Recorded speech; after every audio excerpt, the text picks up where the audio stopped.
поради липса на подходящо място за кацане се налага да скочим. Но това не е за всеки, а и от пилота също се изисква изключителна прецизност. Обикновенно се спускам от по-ниско, но такава маневра тук е много опасна. Ако въжето се оплете в клоните, хеликоптерът може да падне. Сега рискувам аз на въже и с раница върху себе си. Някой клон може да ме пронижи.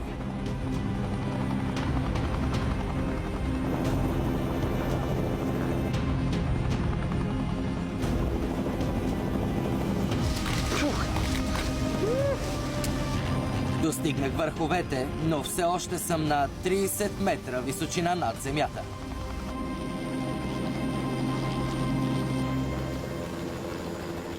Хеликоптерът отлетя.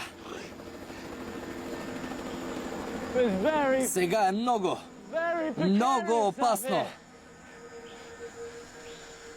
Твърде нависоко. Сега разбирате защо на пилотите, които летят над джунглите, им се дават допълнителни въжета. В случай, че се оплетат в короните на дърветата, с тях могат да слязат долу на земята. Сега ще използваме природните дадености. Надолу от дървото, на което слязох, няма клони, а стволът му е твърде широк, за да го обгърна.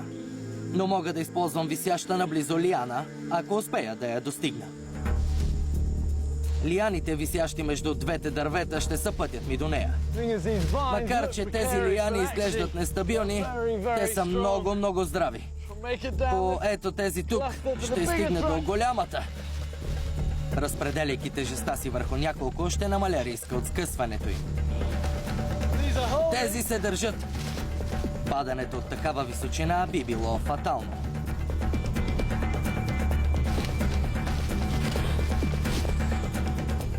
Сега към този клон. По-сигурен и стабилен ми изглежда от останалите. Виждате ли тази хубава, голяма лиана? Тя е целта ми.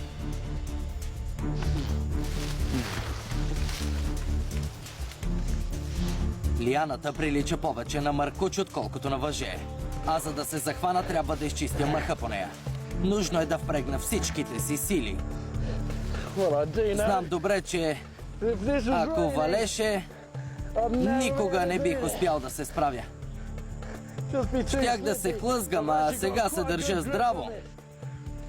Само мускулите на ръцете ми вече не издържат. На такава височина вече мога да рискувам с по-бързо спускане.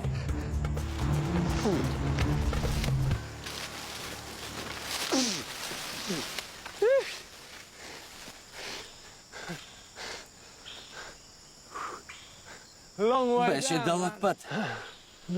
Ай, не беше лесно, но тези лиани се оказаха здрави. Време е да тръгваме. Най-добрият изход от джунглите тук обикновено са стръмнините надолу. Те са и най-бързият начин да стигнем до река, а селищата тук са в долините. Ето защо трябва да внимаваме. Вижте му шиповете на това. Слизаш надолу, хващаш се за нещо такова и то ти срязва ръката. Освен това, тези неща имат лошия навик да остават забити в кожата и да инфектират раната. Ако нямате шесто чувство, най-добре преди да се захванете да погледнете, за да сте сигурни, че е гладко, а не е като това.